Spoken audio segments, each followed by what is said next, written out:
Alhamdulillahi Rabbil Alamin. Wassalatu wassalamu ala ashrafil anbiya wal mursalin Sayyidina Muhammadin wa ala alihi wa sahbihi ajma'in.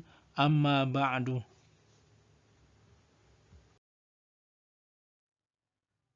Seringkali kita menganggap Allah itu baik. Kalau kita diberikan harta yang banyak, jabatan yang tinggi, rumah yang mewah. Kalau ukuran kebaikan seperti itu, maka tentu sangat sedikit orang yang mendapat kebaikan Allah.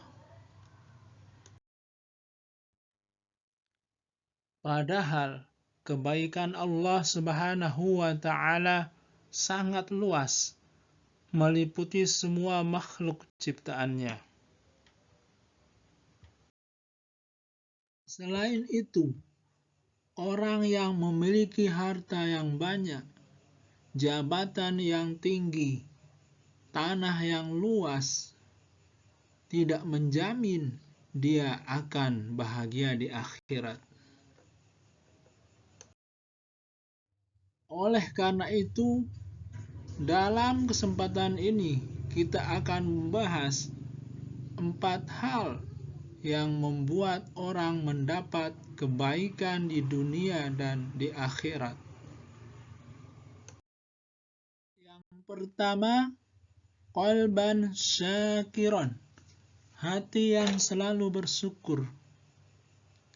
Syukur adalah ucapan terima kasih tertinggi, dan syukur hanya pantas ditujukan kepada Allah Subhanahu wa Ta'ala.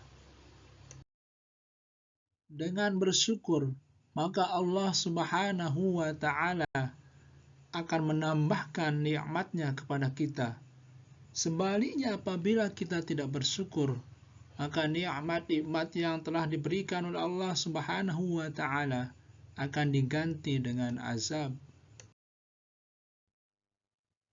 Orang yang mempunyai hati yang bersyukur disebut juga orang yang mempunyai hati yang luas. Pepatah bilang, hatiku adalah rumahku. Artinya, walaupun rumahnya sempit, terasa luas. Walaupun pekerjaannya sederhana, terasa sangat berarti. Sebaliknya, orang yang tidak pandai bersyukur disebut juga orang yang memiliki hati yang sempit. Walaupun hartanya banyak, walaupun jabatannya tinggi, dia selalu merasa kekurangan.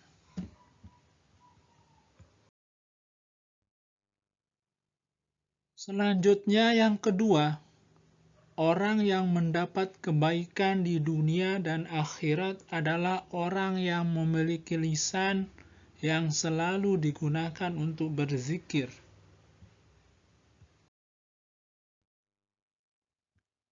Zikir dalam arti yang seluas-luasnya. Mengucapkan subhanallah, zikir.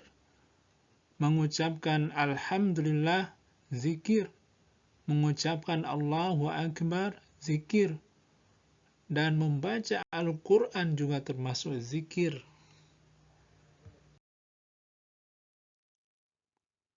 Mengucapkan basmalah sebelum mengerjakan kebaikan, zikir. Setiap berjanji mengucapkan insya Allah, zikir. Ditimpa musibah mengucapkan inna lillahi wa inna ilaihi raji'un, juga zikir. Singkatnya, semua kegiatannya selalu dikaitkan dengan Allah Subhanahu wa Ta'ala.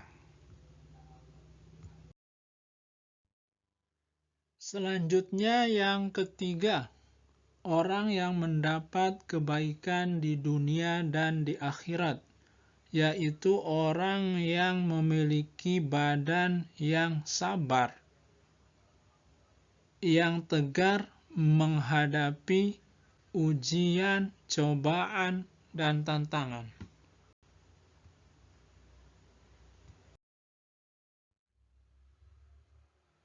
Dan cobaan dari Allah Subhanahu wa Ta'ala itu ada dua. Yang pertama, keburukan dan kebaikan. Wa nabluukum bisyarri wal khairi fitnah wa ilaina turja'un. Dan kami akan menimpa kalian dengan keburukan dan kebaikan, dan kepada kami kalian kembali. Dan tujuan Allah Subhanahu wa Ta'ala menguji hambanya untuk mengetahui apakah hambanya itu bersabar atau putus asa. Allah Subhanahu wa Ta'ala memberi nikmat kepada hambanya dengan tujuan untuk mengetahui apakah hambanya itu bersyukur atau malah kufur nikmat. Kemudian yang keempat, orang yang mendapat kebaikan di dunia dan di akhirat, yaitu istri yang sholihah, istri yang tidak berkhianat kepada diri suami dan harta suami. Istri yang sholihah adalah istri yang bisa menutupi kekurangan-kekurangan suami. Istri yang sholihah adalah istri yang bisa menutupi aib-aib suami. Di dalam hadis dijelaskan, ad-dunya mata'un wa khairu mata'id dunya al-mar'atus sholihah. Dunia adalah perhiasan, dan sebaik-baik perhiasan dunia adalah istri yang sholihah.